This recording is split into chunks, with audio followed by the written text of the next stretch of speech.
Hello friends, कैसे हैं आप सब दोस्तों। ये पॉलिटी का प्रैक्टिस सेट शुरू 13 है और शुरू करने से पहले मैं आपको बता दूं कि इससे पहले जो है 12 प्रैक्टिस सेट पॉलिटी के सिर्फ लग चुके हैं और हिस्ट्री, पॉलिटी, ज्योग्राफी, सारे जनरल साइंस सब सब्जेक्ट के प्रैक्टिस सेट टाइम टेबल आपका बना हुआ है, उस पर प्रैक्टिस सेट आता है और आप लगाया कीजिए क्योंकि प्रैक्टिस ही अब आपको सफलता दिलाएगी। तो पहला क्वेश्चन है, which one of the following is not a constitutional body.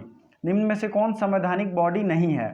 Election commission, finance commission, union public service commission और प्लानिंग कमीशन। तो इस पे जो है एक अलग से वीडियो अगर आप लोगों को चाहिए तो मैं बना दूंगा। अदरवाइज फाइनेंस कमीशन की बात आर्टिकल 280 में की गई है, इलेक्शन कमीशन की बात आर्टिकल 324 में की गई है, union public service commission article 312 और प्लानिंग कमीशन जो है एक रिजोल्यूशन के द्वारा बनाया गया था, जैसा कि नीति आयोग का निर्माण हुआ है, ठीक है, जिसके लिए भी अलग से आर्टिकल है। मैक्सिमम केस में वो सब एक संवैधानिक निकाय है, संवैधानिक कॉन्स्टिट्यूशनल बॉडी है। आपको ये ध्यान रखना है दोस्तों। प्रैक्टिस सेट के साथ साथ हम लोग अलग से 200 से 300 अलग से फैक्ट्स रिवीजन करेंगे, जिससे आपका ऑटोमेटिक रिवीजन हो जाएगा। आपको पता ही है हर प्रैक्टिस सेट और हर टेस्ट सीरीज जो भी मैं पढ़ाता हूँ उसके साथ मैं अलग से रिवीजन भी कराता हूँ। Proclamation of emergency by the president of India can be made on the written provision of the cabinet only. राष्ट्रीय आपातकाल की घोषणा भारतीय कैबिनेट के लिखित संस्तुति पर की जाती है। ये प्रोविजन कब जोड़ा गया? आप इस क्वेश्चन को समझ गए होंगे। ये संस्तुति क्या होता है इसे समझिए। राष्ट्रपति अपने खुद मन से आपातकाल या इमरजेंसी नहीं लगा सकते हैं, इसके लिए उन्हें कैबिनेट की रिटन रिकमेंडेशन चाहिए और इट इज़ वेरी मस्ट, ये बहुत ज़्यादा ज़रूरी है। तो ये प्रोविज़न जोड़ा गया कब? बताइए राइट आंसर। ये है 44th कॉन्स्टिट्यूएंट अमेंडमेंट एक्ट में इसे जोड़ा गया। इसके पहले क्या था? इंदिरा गांधी ने ऑटोमेटिक बिना किसी से सलाह लिए 42वें संविधान संशोधन के पहले की बात है, जब सुप्रीम कोर्ट ने मतलब एक तरीके से भी हस्तक्षेप करने का पावर छीन लिया गया था, उस समय की ये बात है। और उस समय ऑटोमेटिक उन्होंने नेशनल इमरजेंसी बिना किसी से राय मशवरा किए प्रेसिडेंट को ऑर्डर दिया और उन्होंने लगा दिया। तो ये इट्स अ हाइनस सिचुएशन, इसलिए ये फिर से इसमें अडॉप्ट किया गया। नेक्स्ट जो है उसको देखिए, अगला क्वेश्चन देखते हैं। अगले क्वेश्चन जाने से पहले दोस्तों हमारे करंट अफेयर्स की पीडीएफ जो है वो लॉन्च हो चुकी है। अगर आप लोग पीडीएफ परचेज करना चाहते हैं तो मैं आपको सारे लिंक, सारी डायरेक्ट फैसिलिटी देने को तैयार हूं। आप कहीं से भी पेमेंट करके उसकी पीडीएफ ले सकते हैं। Which of the following shall not be considered as an adequate ground for the issue of proclamation of national emergency. राष्ट्रीय आपातकाल का ग्राउंड निम्नलिखित में से कौन नहीं है? ठीक है, ये दरअसल यहाँ नहीं छूट गया है, प्लीज इसको कंसिडर आप लोग करेंगे। नहीं होगा तो वार ये है, एक्सटर्नल एग्रेशन है, आर्म्ड रिबेलियन है और इंटरनल डिस्टर्बेंस ये नहीं है। इसको बाद में इसको भी हटाया गया, ठीक है। आपको ये नेशनल इमरजेंसी अगर आप लोग पढ़े होंगे तो आपको ये पता होगा। दोस्तों थोड़ा सा बोर्ड और ब्लैक मतलब वाइट बोर्ड और उसकी कमी हो जा रही है, मैं अपनी घर पे हूँ, नहीं तो मैं इस चैप्टर को इतने अच्छे से पढ़ाता कि आप लोगों को बेटर तरीके से अंडरस्टैंडिंग हो जाती। बट आप लोग ये समझिए, इंटरनल डिस्टर्बेंस का मतलब हुआ कि मान लीजिए बिहार, यूपी, कहीं भी किसी भी राज्य में किसी भी तरीके का हिंसात्मक वारदात हो गया, इसकी वजह से नेशनल इमरजेंसी नहीं लगाया जा सकता है। आर्म्ड रिबेलियन होगा तब लगेगा जब हथियारों से अटैक हो सकता है एक तरीके से। एक्सटर्नल एग्रेशन मतलब बाहरी कोई दूसरा देश एग्रेसिव हो गया है और वो बात नहीं मान रहा है, उस केस में हो सकता है, लेकिन इंटरनल डिस्टर्बेंस नहीं होगा। ये वीवीआई क्वेश्चन है, प्लीज इसके लिए तैयार रहें। नेक्स्ट क्वेश्चन है, the primary function of the finance commission in India is to. वित्त आयोग का प्राथमिक काम क्या है? Distribution of revenue between the centre and states. राज्य और केंद्रों के बीच में, केंद्र और राज्यों के बीच में जो रेवेन्यू मतलब आय आता है उसका बंटवारा। दूसरा है प्रिपेयर द एनुअल बजट, ये नहीं है। Advise the president on financial matters, ये थोड़ा सा है बट इसमें से जो सबसे ज़्यादा सही होगा उसे ही हम लोग मारेंगे। Allocate funds to various ministries on the union and state government. तो बताइए इसमें क्या होगा? वित्त आयोग का प्राथमिक काम क्या है? तो जो रेवेन्यू शेयरिंग होता है, आपको पता है अभी तक 42% है, जो सेंटर कलेक्ट करती है उसमें से 42% स्टेट्स को दे देती है। 14वें वित्त आयोग में ये घोषणा किया गया था और 15वें वित्त आयोग का गठन हो चुका है। 2021 में वो प्रेसिडेंट को रिपोर्ट प्रस्तुत करेंगी। आर्टिकल 280 ये किसको डेडिकेटेड है? तो फाइनेंस कमीशन को। तो इनका काम ये होता है कि राज्य और केंद्रों के बीच में आयोग का बंटवारा का करना। ठीक है, आपको यही ध्यान रखना है। नेक्स्ट जो है 5वां question, what is meant by court of record? What is meant by court of record? Court of record का क्या मतलब होता है? The court that preserves all its courts, the court that maintains records of lower courts, the court that can be punished for contempt, the court that is competent to give directions and issue writs. तो ये जो है court of record का मतलब होता है the court that maintains records of all lower courts. ठीक है, तो ये इसका राइट आंसर सी होगा। राइट आंसर क्या होगा? सी होगा।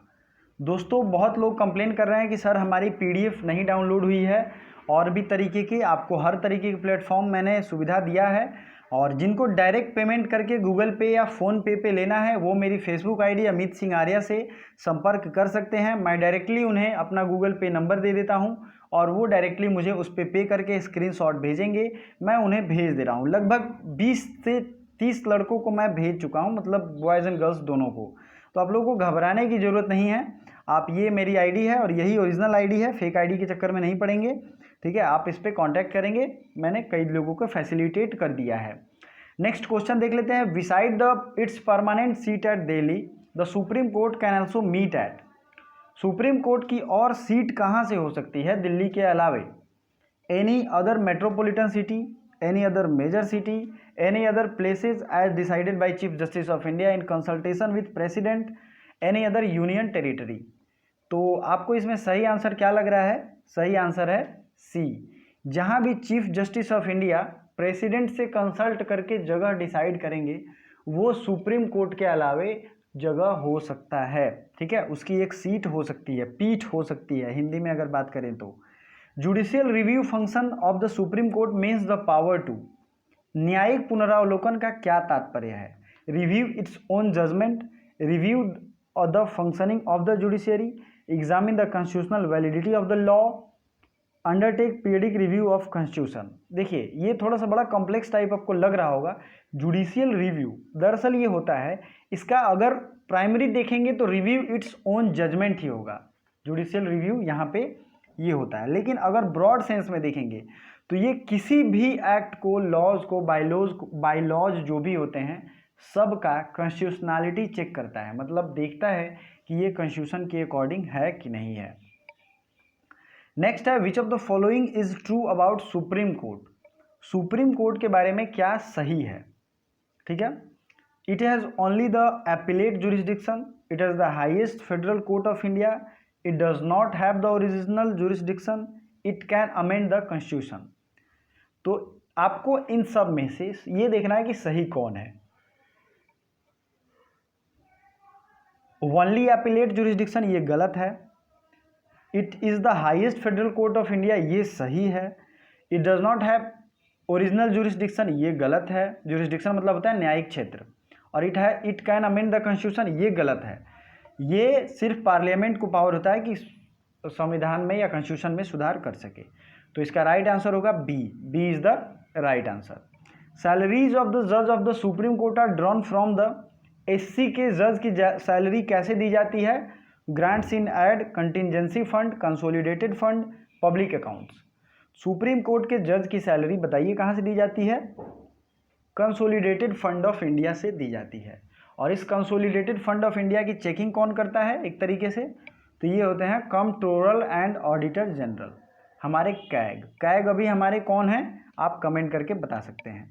वैसे इस वीडियो को लास्ट तक जरूर देखिएगा। इस वीडियो के लास्ट में मैंने आपके लिए एक क्वेश्चन रखा है जो कि बहुत ही ज़्यादा यूजफुल होगा आपको। अ जज of the supreme court of India to hold office until he attains the age of. Supreme court के जज ऑफिस में रह सकते हैं, इट मीन्स उनका रिटायरिंग एज क्या होता है? मैंने ये पहले भी बताया है, ये है 65 ईयर्स। और हाई कोर्ट के जज ये है 62 ईयर्स।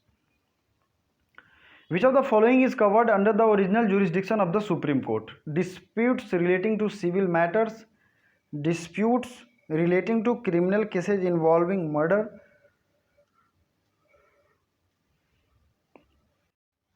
आप आराम से वीडियो पॉज करके भी सोच सकते हैं। Disputes relating to two states and the Indian union, मतलब दो राज्यों और केंद्र के बीच में जो मतलब मतभेद होते हैं उसकी डिस्प्यूट।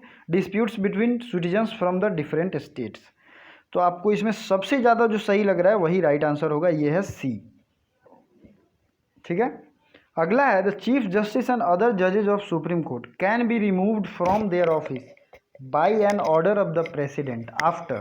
प्लीज़ इस क्वेश्चन को मैंने स्क्रीन पे रख दिया है, प्लीज़ वीडियो को पॉज करके और पूरा पढ़ें। पढ़ने के बाद अपना आप आंसर जो भी है उसे कमेंट करें, क्योंकि ये बहुत बड़ा स्टेटमेंट है, आपको अच्छे से पढ़ना चाहिए। Please read this full. तो सुप्रीम कोर्ट के मुख्य जज और अन्य जज को कैसे हटाया जा सकता है? An address by each house supported by the majority of the members present and voting. आपने ये सारे स्टेटमेंट पढ़े होंगे। इसमें जो राइट आंसर है मैं आपको बता देता हूँ।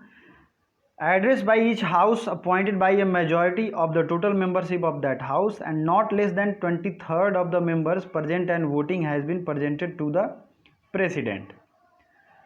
इसमें जो है जो भी उपस्थित हैं लोकसभा या राज्यसभा में उनकी 2/3 मेजॉरिटी और टोटल मेंबरशिप की 50%, इतने से जब पास करके लोकसभा और राज्यसभा से दोनों को, जिसको स्पेशल मेजॉरिटी कहते हैं, जब भेजा जाता है प्रेसिडेंट के पास तब वो रिमूव कर दिए जाएंगे। तो D is the right answer.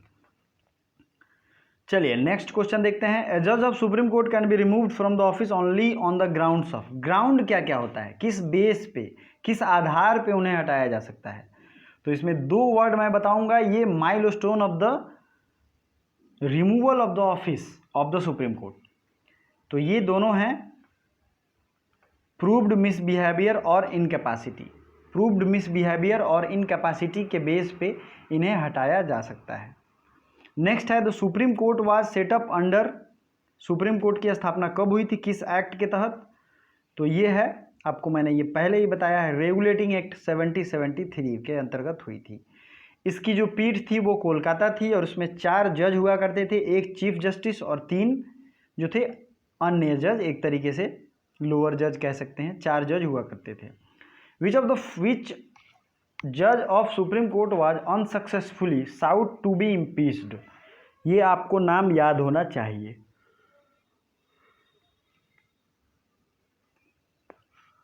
तो बताइए इसका राइट आंसर। ये इसका जो भी राइट आंसर होगा वो मैं कमेंट बॉक्स में देखना चाहता हूँ। कितने मन से आप लोग तैयारी कर रहे हो ये आपको पता चलना चाहिए। If the parliament passes a law which is against the constitution it can be declared as unconstitutional by the.